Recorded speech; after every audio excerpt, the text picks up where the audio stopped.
Hi, I'm Rachel. When I was dying in that hospital bed, barely breathing, my own family stood there and told the nurse, "She's not our daughter. Let her go." They walked out. No tears, no hesitation. A week later, they came back not to check if I lived, but to claim what they thought I'd leave behind. But all they found was the letter, and by the time they finished reading it, their faces went white. Before we dive in, tell me, where are you listening from tonight? And have you ever been cut off by the people who were supposed to love you most? This is my story, and I promise it doesn't end the way they hoped. Tarity Part 1, The Hospital Abandonment.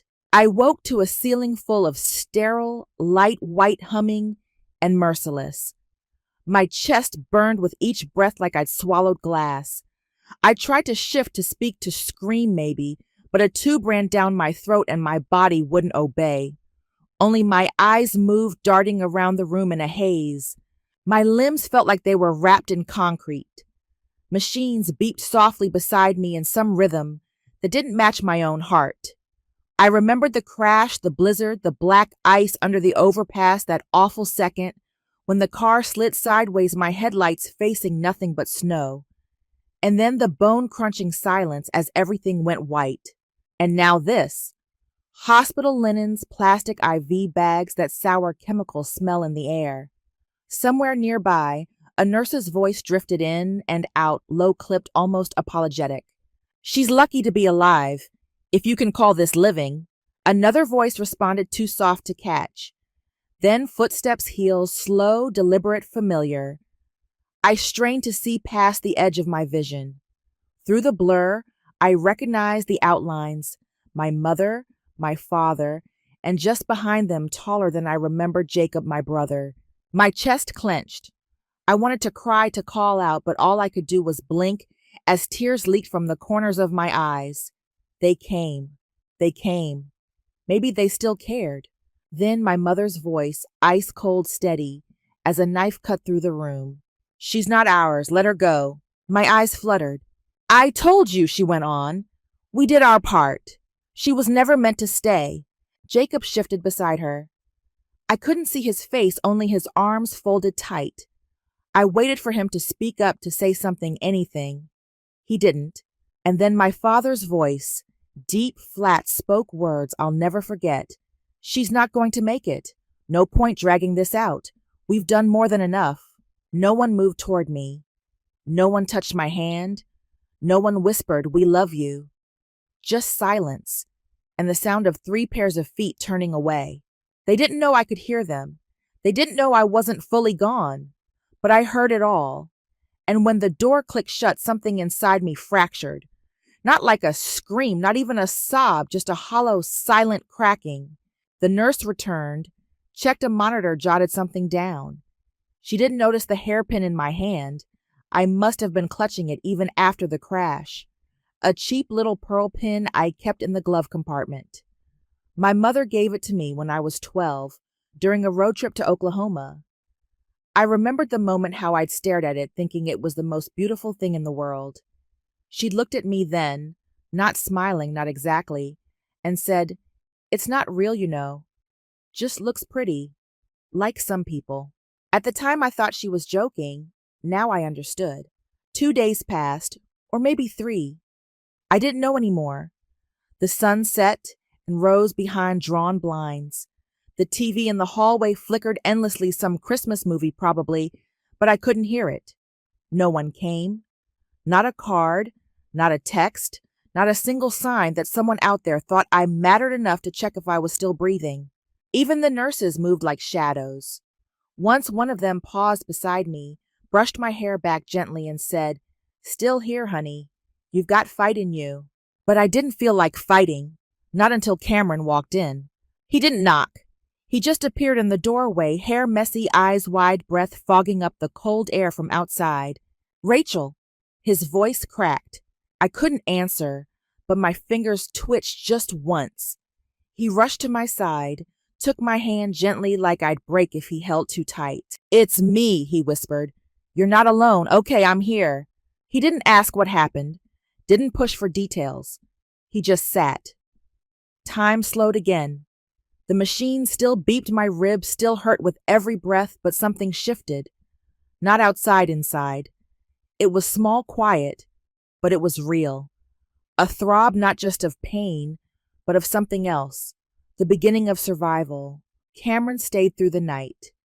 I drifted in and out, but every time I woke, he was still there, still holding my hand, still whispering words I couldn't fully catch. And somewhere in the drifting fog of pain and heartbreak, I realized something. This wasn't the end of my story. It was the start of something no one saw coming. The next morning crept in slowly, like it was unsure it belonged here. Pale winter light filtered through the slats of the blinds, painting soft lines across the foot of my hospital bed. The beeping beside me had settled into a rhythm I no longer feared. I could breathe now, shallow, but on my own. My fingers tingled more today. The stiffness in my chest had dulled to a constant pressure instead of a scream. Cameron was still there, curled up in the corner chair, chin tucked into his chest jacket draped over my feet like an afterthought. His boots were kicked off under the window. Someone had brought him coffee cold, now sitting untouched on the tray table. And yet, he stayed. For a long time I didn't move. I just watched the ceiling let the quiet stretch, let the truth seep in. Because it hadn't been a nightmare. I remembered their voices as clearly as the IV in my arm. "She's not ours, let her go." They said it out loud while I lay here broken. They looked at me and decided I wasn't worth the trouble, not even worth pretending. And for the first time since I woke, the question started pounding in my skull like a drum. Then who the hell was I to them? A cough broke the silence. Cameron stirred, sat up, rubbed his face. "You're awake," he said softly, voice rough. "You look better." I swallowed. My throat was raw, but I managed a whisper. "You stayed." "Of course I stayed." He reached for the water pitcher, poured me half a cup, helped me sip. "I didn't want you to wake up alone," he said, "especially after what happened." The room felt heavier. Not from pain, from knowing, from remembering. They said I wasn't their daughter. I said, barely audible. Cameron didn't flinch. He didn't say, "No, that's not true," or "You misunderstood." He just looked at me like a man who already knew. "I tried calling your parents when they left," he said. "I thought maybe they were in shock or confused or something. But the nurse told me—" He stopped, rubbed his jaw. "She told me your mother asked them to remove her as next of kin, that she didn't want to be contacted anymore." I closed my eyes. The pearl hairpin was still in my hand, warm now from how tightly I'd been holding it. "She said that?" I asked. "She did," he replied. "And they didn't leave any forwarding info. Nothing." The water in my stomach turned sour. "So they didn't even ask if I was going to live." Cameron shook his head. "They walked out." Silence pressed against us. I turned away, watching the faint gray outside the window. Something shifted inside me. Then not a burst, not a snap, just a slow spreading cold. The kind that made you take stock of everything you thought you knew. I pressed the nurse call button with one shaky hand. She came in a minute later, a woman with kind eyes and a tired smile. Her name tag said, Marcy. "Can I ask you something?" I said. "Of course." "When I was admitted, did anyone sign anything like emergency paperwork, consent forms?" She hesitated just a second too long. "No, sweetheart," she said gently. "They didn't." I nodded once. "They didn't leave any insurance information either," she added, quieter now. "Didn't even ask how badly you were hurt." My chest tightened, not from the accident, but from what that meant. "They didn't ask if I would live." Marcy hesitated again, then said quietly, "Honey, I've seen bad families, but yours, they didn't even pretend to care." She left a few minutes later, after checking my vitals, and I lay there letting the truth settle like sediment in still water. They weren't shocked. They weren't scared. They were finished with me. And somewhere deep down, I think I'd always known. Not consciously, not until now, but there'd been signs. Christmas cards that always said, "Love from the three of us." Family trips I wasn't invited to because, "You've got work, don't you?" How Jacob always got the good china, the heirlooms, the attention. How my birthday dinners got postponed until next week, while his were full-blown catered events. I told myself for years that I was just independent, busy, different. But I wasn't. I was excluded, and not by accident. I let myself remember things I'd buried, like that moment when I was 19 being dropped off at college. My mother pulled me aside, gave me a long hug that felt forced. "Don't tell people you were adopted," she whispered. "It's better for your future if they think you're real family." I laughed back, then thought she was joking, thought she meant don't let anyone define you. But now I knew exactly what she meant. I wasn't a Morrison. Not really. I was an obligation. And now I was a liability. I looked over at Cameron, who'd sat quietly this whole time. "I need you to do me a favor," I said. "Go to my old apartment. In the closet, there's a box, black plastic heavy. It's labeled docs and stuff. Bring it here." He raised an eyebrow. "You sure?" I nodded. "There's something in there I need to see." He left around noon, said he'd be back before sunset. The nurse helped me shift to sit upright.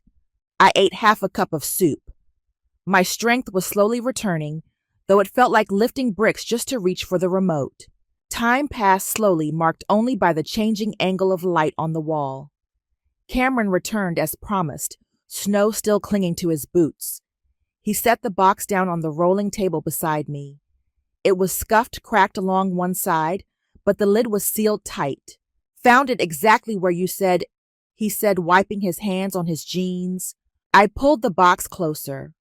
Old Bill's loose photos, college paperwork, and at the very bottom an envelope. Yellowed, unopened, still sealed with a strip of brittle tape. "Confidential for Rachel only," it read. My hands didn't shake. Not anymore. I held the envelope for a long time, read the words over and over. Then I looked at Cameron. If I was never their daughter, then it's time I find out who I really was. I didn't open it. Not yet. But I didn't let go of it either.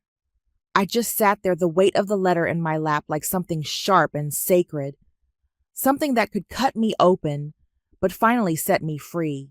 I held the envelope like a piece of broken glass, sharp, fragile, and full of truth I couldn't take back once it was open. The sky outside had already turned that shade of January blue-gray, fading fast into night. A soft hum came from the radiator behind me as I sat at my kitchen table, a wool blanket still wrapped around my shoulders, more out of habit than warmth. I'd made a cup of tea, but I hadn't touched it. The envelope lay open now, its seal torn, the paper inside unfolded. I stared down at the crisp typed letter, thick stock, formal, sterile. A name at the top, Howard B. Lindsley, attorney at law. The letter was dated August the 17th, 2005. I was 26 now. That meant the letter had been written when I was just a kid, 8 years old. 8. That was the year I moved in with them, the Morrisons. I read the first lines again, slower this time. "This letter is to accompany the official record of adoption regarding Eleanor Margaret Van Beck, legally renamed Rachel L. Morrison, adopted by George and Lillian Morrison on August 3, 2005, in accordance with Missouri state law." There it was, my name before they changed it. Eleanor Margaret Van Beck. My breath hitched at the sound of it in my head, familiar and foreign all at once, like hearing a lullaby you'd forgotten you knew the tune to. The next part made my hands go still. Per directive of Margaret J. Van Beck, biological maternal grandmother. This adoption was completed under condition of continued contact and access to familial records, with the understanding that Eleanor would be made aware of her biological history upon reaching the age of 18. I blinked, read it again. Continued contact, made aware. I looked up from the page. Cameron had been leaning against the wall behind me, arms crossed. He hadn't said a word since I opened the envelope, just gave me space. They were supposed to tell me. I said, my voice barely more than air. They signed something saying they would. He stepped closer, quiet. Keep reading. I turned the page over. There was a second sheet yellowed around the edges, the folds deeper from time. On it, attached with a rusting paperclip, were scanned images of return letters. Each one had that unmistakable red ink stamped across the front, undeliverable, no forwarding address, recipient moved. There were 5, all sent between 2010 and 2013, all addressed to Eleanor Van Beck, care of George and Lillian Morrison, all sent from M.J. Van Beck, St. Louis, M.O. I traced the return address with my fingertip like it might still be warm. She wrote me, I whispered. She wrote me for years. Cameron sat down in the chair across from me. They never gave them to you. I shook my head slowly. I never saw these, not once. He leaned forward. Rachel, they didn't just lie. They made sure no one else could tell you the truth. I dropped my eyes to the table, letting that settle. It felt like someone had tipped over the whole story of my life, and I was just now watching the pieces float down. All the gaps, the missing photos, the weird stories, they all started to make sense. I remembered being 17 and asking why we didn't have any pictures of me as a baby. My mom had said, we lost them in a move. Everything before you came here got water damaged. I'd believed her. And at 22, when I mentioned wanting to take a weekend trip to St. Louis, she looked panicked. My dad had stepped in quick, saying, that city's a mess. Crime rate's terrible. Why waste your time there? Back then, I just thought they were being overprotective. Now I knew they were protecting something all right. But it wasn't me. It was their secret. I stood up slowly, careful with my still healing ribs, and walked toward my bookshelf where I kept my laptop. My movements were stiff, but my focus was razor sharp now. I opened the browser, typed her name in. Margaret J. Van Beck, St. Louis, Missouri. It didn't take long. The obituary popped up in the second link. Passed away on March 8, 2018. Retired schoolteacher widow of Samuel Van Beck.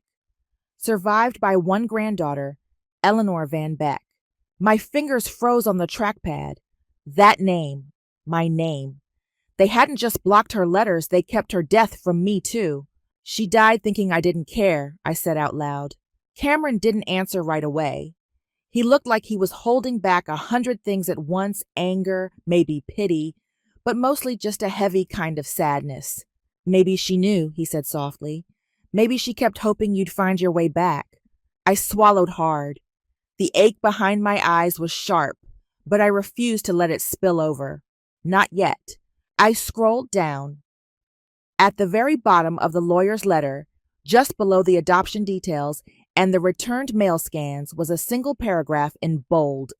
Custodial inheritance for Eleanor Van Beck, as designated by Margaret J. Van Beck, shall remain in trust until the recipient is located and verified. All access is frozen until confirmation of identity under birth name. My eyes narrowed. Custodial inheritance. I read it again, slower. Margaret had left something, money, property, something, but only if Eleanor was found, which meant they knew. I said, ice running through my chest now. They knew she left something. That's why they changed everything, why they hid the letters, why they never let me know my real name. They didn't adopt you to save you, Cameron said quietly. They adopted you to erase her. I closed the file folder. My hands were no longer trembling. I was still hurt, yes, but under that a sharp clarity, an anger. The kind that didn't scream, it simmered. Focused, waited. I grabbed my phone, scrolled through contacts until I found an old number from a friend I used to work with. Someone who'd once mentioned his cousin handled estate law. I hit dial. 3 rings. Hello. Hi. My name is Rachel Morrison, but legally I was born Eleanor Van Beck. I need to reopen a trust case connected to that name. A pause. Then, let me connect you to someone who can help. As the call transferred, I looked down at the table. That envelope had taken something from me, but it also gave me something back. Not just a name, a path, a fight. I didn't know where it would lead, but for the first time since the crash, I felt something almost close to power. Because I didn't just lose a family in that accident. I might have found the one that was taken from me. 1 week out of the hospital, I was still moving like my bones remembered the trauma. I wasn't sleeping much nights. Were the worst quiet enough for the questions to crawl in? So I kept busy. Emails, calls, documents. And now I was sitting across from the woman Cameron had quietly arranged for me to meet. Ms. Carla Dwyer, probate attorney, mid-50s. Her office smelled faintly of lemon oil and old wood, the kind of place where every surface had history. Every shelf held a thick file with someone's broken family name on the spine. She didn't smile when I walked in, just nodded and gestured for me to sit. Rachel, she began, glancing at the papers in front of her. Or should I say Eleanor? I met her eyes calm. Let's go with the name on file. She nodded again. All right, Eleanor. Let's start by confirming what we already have. I gave her my social security number, my birth date. I even handed her a notarized copy of the adoption paperwork Cameron had helped me dig out. She studied the documents carefully, then leaned back in her chair. Her voice didn't change, but her words did. Legally, you are Eleanor Van Beck, and your grandmother Margaret did in fact leave behind an inheritance. I didn't move, not a blink. Carla reached for a folder. At her left, flipped it open. Margaret's estate was substantial. After her husband passed, she liquidated several properties, including farmland just outside St. Louis. Investments were made through a trust managed discreetly through a third-party financial firm. She paused. The Van Beck estate is currently valued at approximately $4.3 million. I inhaled, but through my nose quiet. I kept my shoulders still. Cameron, sitting a few feet behind me, let out the smallest breath like he hadn't realized he'd been holding it. And I was supposed to inherit it when she passed, I asked. Yes. Upon your 18th birthday, contact was to be initiated through a mediator. But that depended on the Morrison family submitting your confirmation paperwork. Instead, Carla slid a second sheet toward me. I leaned in. Disappearance report filed March 2018. Subject Eleanor Van Beck, formerly Rachel Morrison. Claim moved without forwarding address, unable to contact. I looked up. They told the court I disappeared. Carla folded her hands. They submitted that form 3 weeks after Margaret passed. The financial trustee, having no confirmed identity to match, locked the funds in limbo pending rightful claim. And no one thought to dig deeper. I asked, trying not to let my voice sharpen. They played it very well, she said. Moved addresses, twice canceled your birth records under an old emergency clause. They basically buried Eleanor Van Beck under years of silence and bureaucracy. So they knew, I said quietly. They knew what they were doing. She didn't nod. Didn't need to. I sat back slowly, my fingers curled in my lap nails, pressing into my palm. I thought back to when I was 24, drowning in student debt, asking my father if I could co-sign a loan. We've already done too much for a kid who isn't even ours, he had snapped. Back then I thought he meant emotionally. Now I knew better. He meant financially. He meant they had already taken what they wanted and I was just in the way. Carla turned a few more pages. But there's more. Margaret added a clause, unusual but effective. I looked up. She specified that if the trust was mishandled, or if you were harmed in any way by the custodians, the court could initiate a review. All shared family assets could be frozen pending investigation. That landed like a brick. They harmed me, I said slowly. Carla met my eyes. I know, but we'll need to show it. Cameron stood up. We have records. Hospital documents showing they left her off their emergency contact list. Messages saying she wasn't real family. Letters from Margaret returned marked undeliverable. Carla nodded. Good. We start there. I pulled the manila envelope from my bag. Inside were the items we'd gathered all week. The scanned letters, the discharge form from the hospital, with my name absent. Even the message Jacob had sent me while I was still in recovery. They didn't mean to hurt you, Rach, but you're not really one of us. I slid it across the desk. Carla didn't flinch. This is enough to file for a preliminary review. We'll request a freeze on any Morrison-linked assets pending fraud investigation.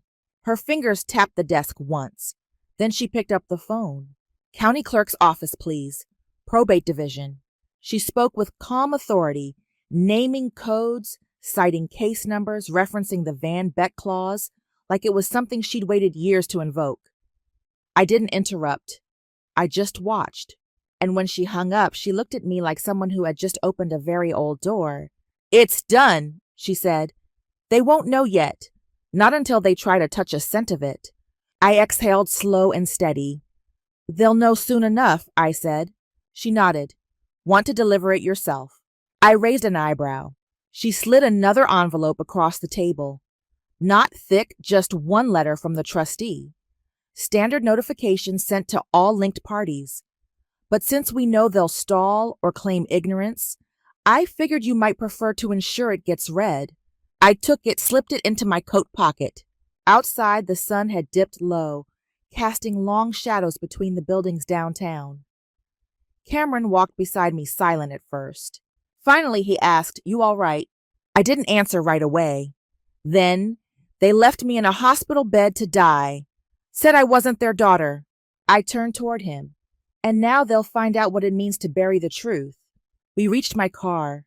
I opened the door but paused before getting in. "Let's see how long they stay silent," I murmured, "once they realize what they just lost." Part 4. The Family Confrontation. That night I didn't sleep. I just waited for the silence to break. At 6:07 a.m. it did. My phone buzzed once, then again. By the time I made coffee and sat at my kitchen table, it was vibrating nonstop. 32 messages, 17 missed calls. My inbox lit up like a dashboard in a crashing plane. From Mom, from Jacob, even from my cousin Paige, who hadn't spoken to me in 8 years. I opened nothing at first, just watched, let it sit there.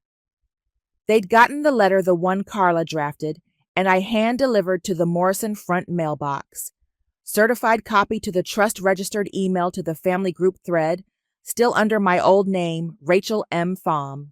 That name didn't fit anymore, but they still knew exactly who sent it. I finally tapped one message open. It was from my mother. "Rachel, this is going too far. You don't understand the damage you're causing. We did what we thought was best." I read it twice. Not once did she ask how I was doing. Not once did she mention the accident. Just control. Just panic. I deleted it, then blocked the number. I opened the next one from my brother Jacob. "You don't have to do this. It's not even about money. We're family. Family." I snorted under my breath. Family doesn't stand over your hospital bed and tell a nurse, "She's not our daughter. Let her go." Family doesn't ghost you for years until their bank account freezes and the trust company says, "Funds suspended pending investigation." They never missed me. They missed the money behind me. Cameron stood in the doorway holding a legal pad and 2 mugs of coffee. "You ready?" I nodded, pulling my laptop closer. "Let's get it all down." We sat at the dining table side by side. No music, no noise. Just click, drag, highlight. Every text, every voicemail. The birthday invitation they forgot to send. The hospital records listing me as friend instead of daughter. Screenshots of Facebook comments where my mother posted "only child things proud mama" under a photo of Jacob. "You'd think erasing someone would take effort," I muttered. "But they did it like it was nothing." Cameron glanced over. "That's why it's important you save everything. This isn't about rage, it's about receipts." I scrolled back through an old email thread from last December. Subject line, "Holiday plans." My message, "Hey, should I bring anything for dinner this year?" Their reply, "We're keeping it just immediate family this year. Maybe next time." That same night, Jacob posted a video on Instagram. Their dining room packed champagne gifts stacked 4 feet high. My mother laughing beside a new Lexus wrapped in a giant red bow. The caption, "He earned it." All I'd gotten that year was a pair of fuzzy socks and a "You've always been independent, honey," before being ushered out by 8:00 p.m., and I had felt guilty for being hurt. I highlighted the exchange and moved it into the inheritance fraud emotional evidence folder. Then I opened another window. Public post, just a few words. Sometimes family is what silences you, until one day silence becomes your weapon. I hit send. It didn't go viral, but it didn't need to. A few dozen shares, comments from people I hadn't spoken to since college. Then a direct message from someone unexpected. Hi, I'm Laura Singh. I covered your accident last month for the Gazette. Would love to talk off the record if needed. Something told me there was more to the story. Cameron raised an eyebrow when I read it out loud. I looked over at him. Think I should talk to her? He hesitated. That depends. Are you ready to open that door? I nodded. It's already open. They're the ones scrambling to close it. He looked out the window. The street below was quiet, the sun just starting to rise above the roof lines. They might come to your door. Let them, I said, standing to pour more coffee. I'm not scared of ghosts anymore. By noon, we had everything cataloged. Emails, texts, screenshots of wire transfers from the trust account that didn't match legal allowances. Cameron had even traced a portion of the fund that was used to remodel their kitchen 7 months after Margaret passed. They'd used money that wasn't theirs to turn my grandmother's legacy into granite countertops. That afternoon, we met Carla in her office again. No lemon oil this time, just business. She flipped through the stacks silently, then looked up. This is enough to file a formal civil inquiry. Identity fraud suppression of legal documents, misuse of estate assets. I signed where she pointed page after page. At the end, she slid one more document over. This is the final step, she said. It notifies the court that inheritance obstruction has been alleged and freezes further disbursements until the case is resolved. I picked up the pen signed, and with it I reclaimed more than money. I reclaimed my name. Cameron walked me home after quiet but steady. At my apartment door he hesitated. Want me to stay a while? I shook my head. They're not coming here for reconciliation. They're coming for damage control. He tucked his hands into his coat pockets. Call me if they cross a line. They already did, I said softly. He waited until I was inside before leaving. It was past 8:00 p.m. when the doorbell rang. No knock, just the long, deliberate chime. I walked slowly to the door, not in fear, but focus. Looked through the peephole. Jacob. No smile, no apology. He looked tense, like someone halfway between anger and desperation. I didn't open the door. I just stood there, made sure my voice was calm, and said through the wood, Did you come for me or for the money? He stayed quiet for 5 full seconds, then said something that made my blood turn to ice. You were never supposed to find out. At first I didn't move. My hand was still on the doorknob. His voice sounded softer than I expected, not kind, just cautious, like someone walking through a minefield barefoot. I didn't speak. I let the silence do the work. Then came the next line, quieter. We lied because Mom was afraid. Afraid you'd leave for good. She said if you ever knew the truth, you'd disappear. And she couldn't take that. I leaned my forehead against the door, eyes closed. My lungs moved, but I didn't feel them. My brother, who hadn't visited me once in the hospital, was now delivering half-truths like peace offerings. Another beat passed. Then he added, You weren't supposed to get hurt. When Grandma started changing the trust, Mom panicked. She said Margaret was trying to rewrite the past. She thought if we didn't stop her, she'd give everything to you and walk away from the rest of us. A bitter laugh escaped my throat. So they walked out before they could be left behind. I opened the door, but not for reconciliation. He stood there in a zip-up jacket clutching something in his hand. Creased paper folded unevenly. Not a card, not flowers. A letter from Dad, he said. I took it without looking at him and turned toward the couch. I didn't ask him to follow, but he did.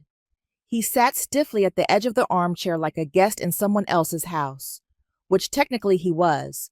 My apartment still smelled faintly of lemon cleaner and old coffee from that morning. His foot tapped the floor twice, then stopped. I unfolded the letter. Rachel, we tried to do right by you. Maybe not perfect, but we gave you a home. Your mother did the best she could. I know it wasn't always fair, but life doesn't come with instructions. At least we kept you fed, clothed, and safe. Don't throw away everything just because it wasn't picture perfect. Dad, it wasn't an apology. It was a transaction. I folded the paper again, set it on the coffee table deliberately. You gave me silence? I said, and taught me how to survive in it. Jacob looked down at his hands. It wasn't meant to be like this. You keep saying that, I said, turning toward him, but I was the one living it. I asked for answers so many times, Jacob. I begged to be seen. Do you remember my 8th birthday? He nodded slowly. Mom said, we don't do birthdays, remember?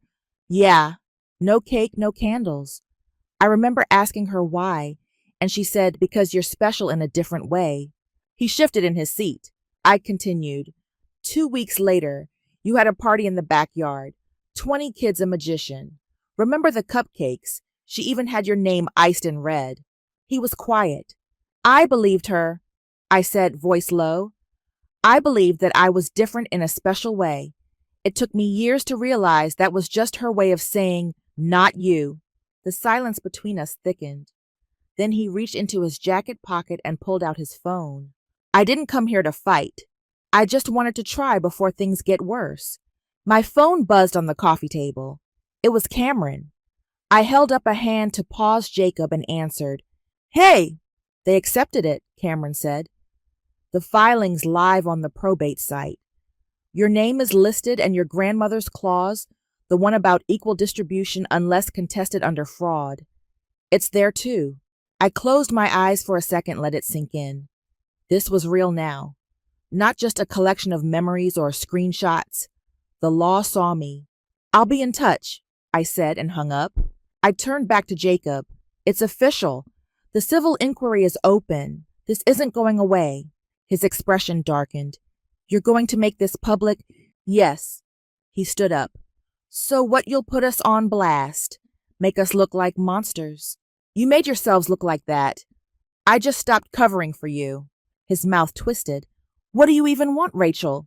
I want the truth to breathe, I said calmly. I'm not here to destroy you. I'm here to stop pretending none of this happened. He stood in the center of my living room motionless. You have a choice, I added. You can tell the truth with me or stay silent and let the consequences unfold. He didn't move, just stared. Then his voice came low and sharp. You really think the world's going to care about you now? That stung more than I wanted it to. But I stood up to walk to the door and opened it. I don't need the world, I said. I just need the truth to be louder than the lie. He left without another word. After the door shut behind him, I stood there for a few seconds, hand still on the knob. Then I turned and looked at the envelope on the coffee table one last time. The past had written me out, but I wasn't staying gone. That night I gave the interview, and I named them one by one. I didn't raise my voice. I didn't need to. The lights in the studio were soft, not harsh like I'd expected. Warm, almost forgiving. Dana Coles, the local anchor known for giving survivors their space, sat across from me with a kind, steady gaze.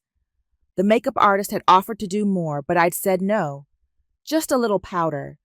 I wanted people to see me, tired eyes, faint scar by my ear, all of it. No retouching. Dana adjusted her mic and looked at me. Are you ready? I nodded. Yeah. And the camera rolled. For a split second, I heard nothing but the hum of the lights. Then her voice came gently. Rachel, why did you decide to speak now? I inhaled slowly. Because I've spent too many years staying quiet. And silence. Silence doesn't protect you. It just hides the damage. She let that sit, then asked, You've brought some documents. Would you like to start there? I pulled the folder from my lap and laid it open.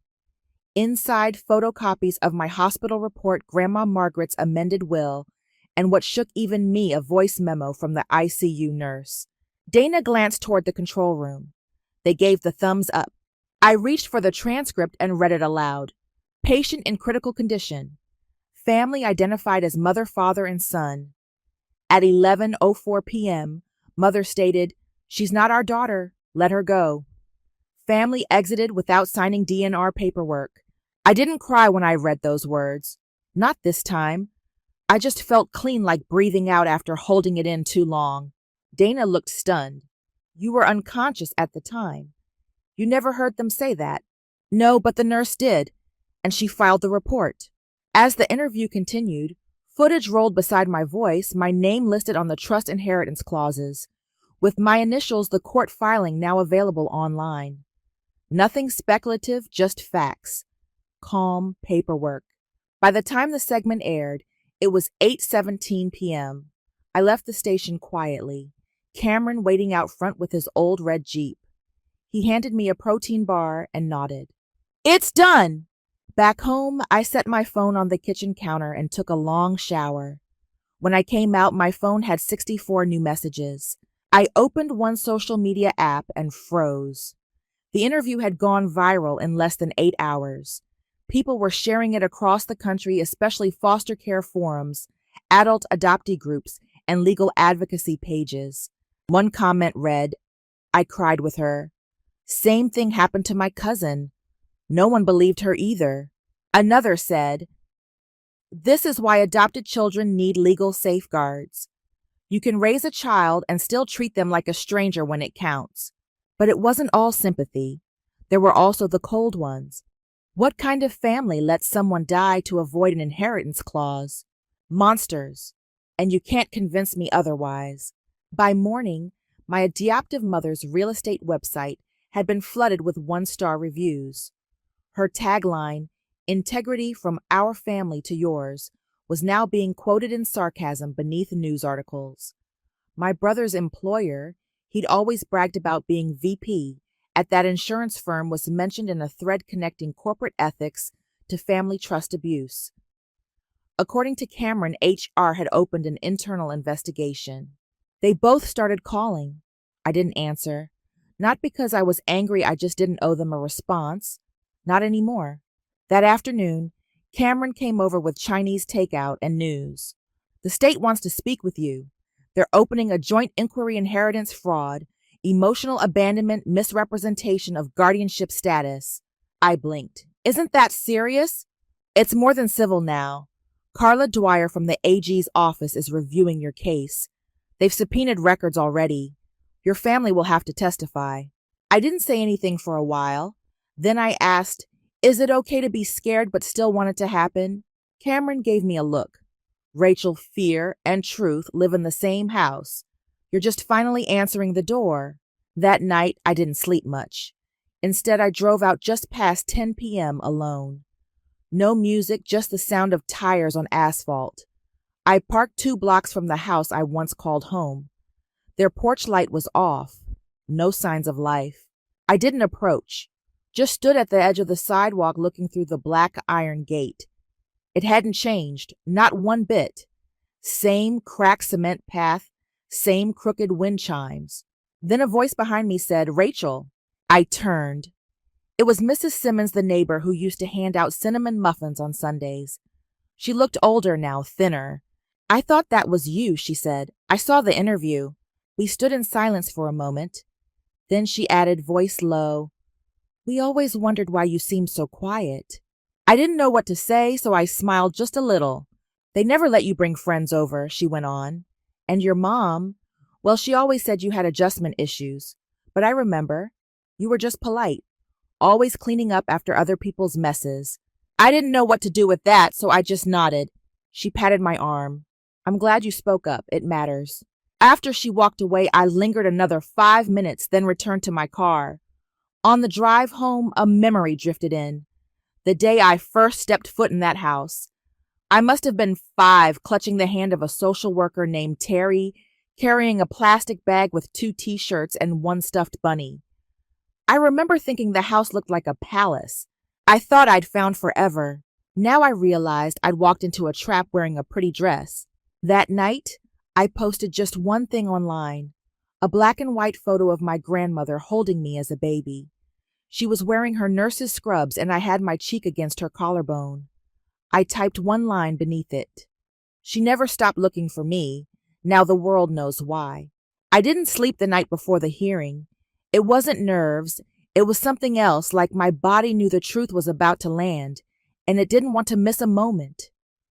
Around 3:40 a.m., I finally stopped tossing and just sat at the kitchen table sipping lukewarm peppermint tea.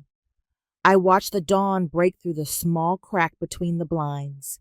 By 7:15, I was dressed and standing by the front door. Cameron pulled up in his red Jeep, same one he'd driven since college. He honked once short, not rushed. I stepped out, my documents tucked neatly in a black folder. As I climbed in, he glanced over and said, "This is just paperwork, but it matters." I nodded. "I know." The drive to the courthouse was quiet. No music, no talking. Just that heavy electric silence between two people who both know a storm's about to hit. But this time, we're the ones who brought it. We pulled into the lot 15 minutes early. A small crowd was already gathered outside the courthouse steps. Reporters, cameramen, and of course, strangers holding signs that said things like, "Justice for Rachel," and "Silence is complicity." I wasn't expecting that. Inside, the air was too cold, typical for buildings like this. We passed through security, took the elevator up, and were shown to the deposition room by a young assistant in a gray suit. Her badge read M. Linwood.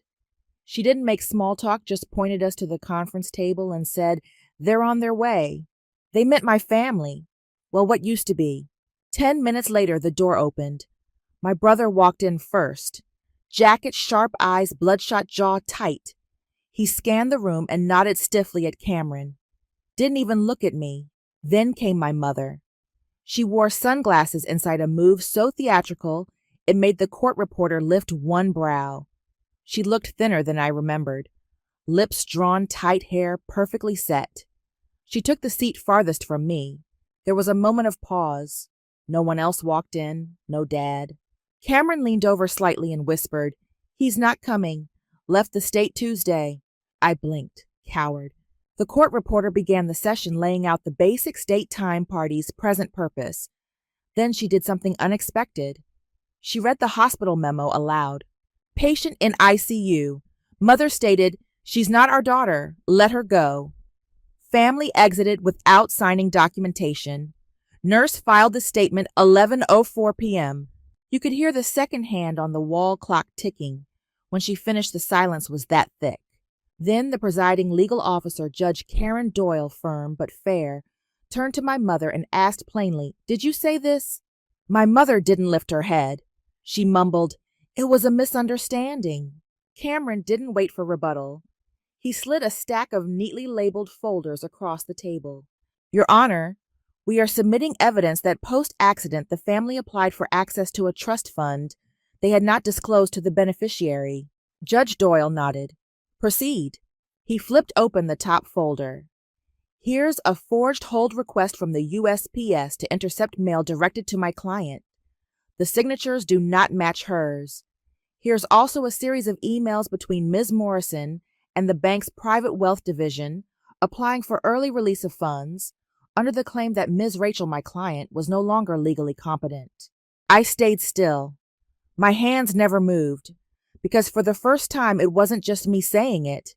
It wasn't "she said they said." It was there in ink, in bank seals, in timestamps. Judge Doyle looked toward me. "Did you ever receive official notice of this trust?"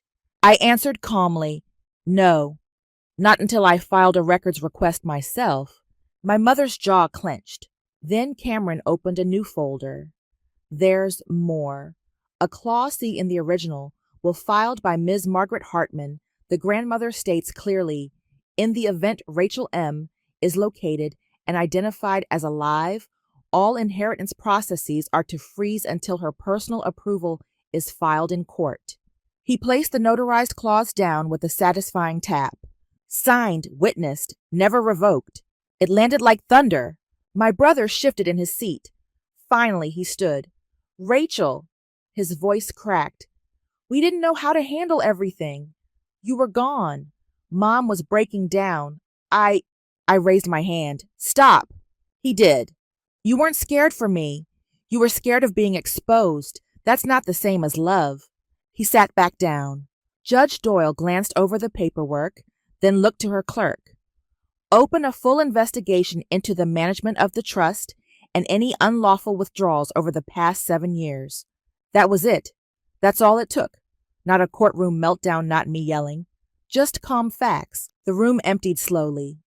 My mother bolted first, sunglasses still on, though the hallway was dark. Reporters surged forward. I didn't flinch. Cameras flashed, questions flew. Rachel, do you feel vindicated? What message do you want others in your position to hear? Do you plan to press charges? I didn't answer. I didn't need to. Cameron placed a steadying hand on my shoulder. We walked down the steps together, not saying a word past the press, past the cameras into the bright afternoon light. I felt it then. Not joy, not revenge. Peace. A kind that doesn't come from winning, just from finally being heard. 1 week later, I received a letter. Not from them, from someone I never thought I'd hear from again. It arrived in a plain white envelope tucked between a utility bill and a charity flyer. No return address on the front, just my name in neat, slightly shaky cursive. Rachel M. Hartman. I sat with it for a moment at the kitchen counter, fingers running over the edges. The postmark read, Missouri. That alone made my chest tighten. My grandmother had been born there. I hadn't thought about that in years. The kettle behind me clicked off. I poured my tea, sat down, and opened the envelope with slow, deliberate care, like I already knew what it held could change something deeper than just a morning. Inside was a single page. Dear Rachel, I saw the news coverage. I saw you standing there in that courtroom, and I knew there she is. We never stopped looking. Not really. When your grandmother passed, it felt like the thread had snapped, but I kept the picture just in case. And if this reaches you, I would love to talk. No pressure, no press, just truth. With love, your Aunt Meredith, Maggie's sister. Folded inside the letter was an old photo, slightly faded edges curling. A baby maybe 6 months old, curled in a blanket, sleeping in the arms of an older woman. I knew in an instant Grandma Maggie, not the one who raised me, the one who chose me, who tried, and who left behind this thread.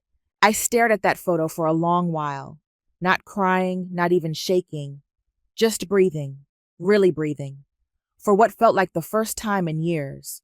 I pulled out a pen and a piece of plain stationery. Dear Aunt Meredith, thank you.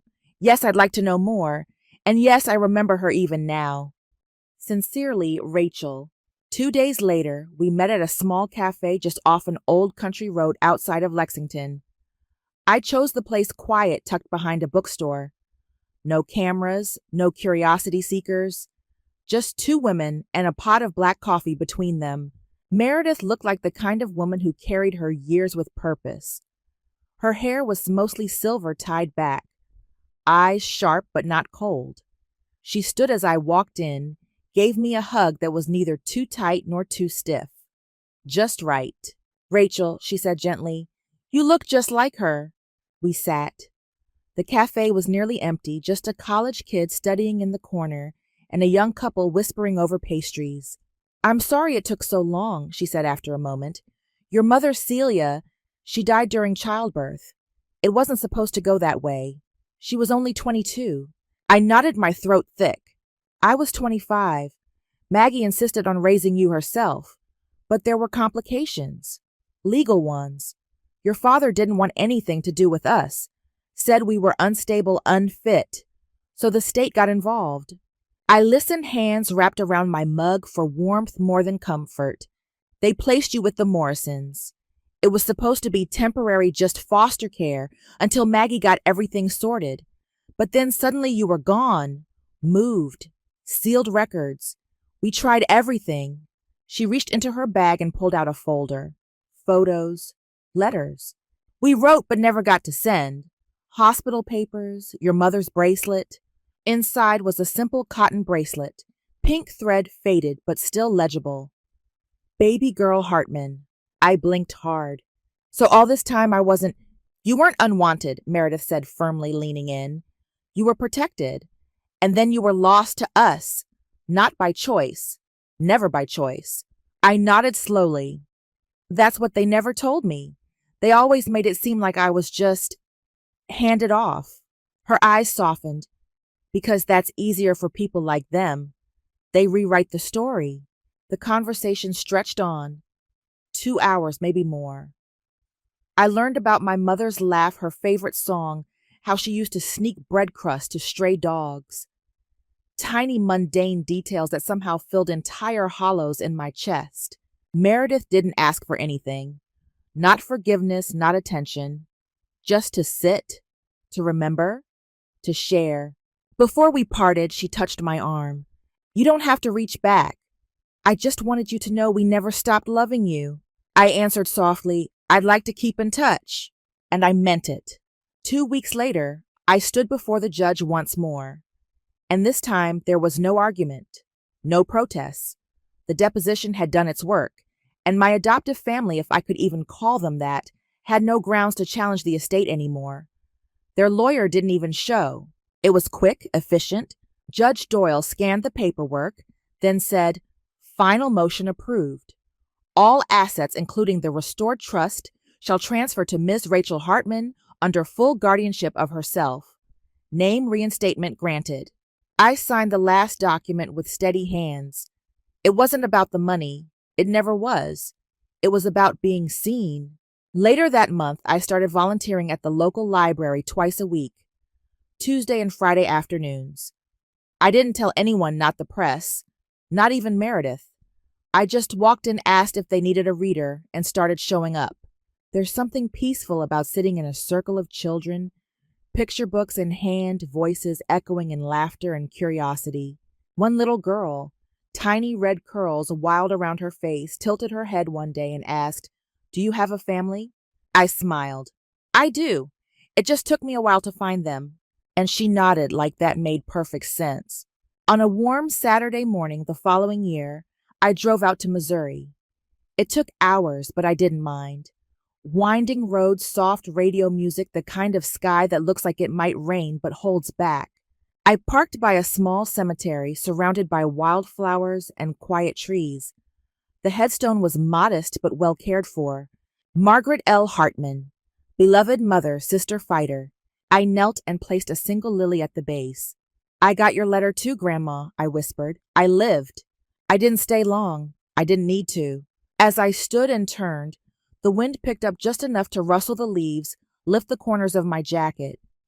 I took one last glance, then walked back to the car, no longer haunted, no longer waiting, just whole.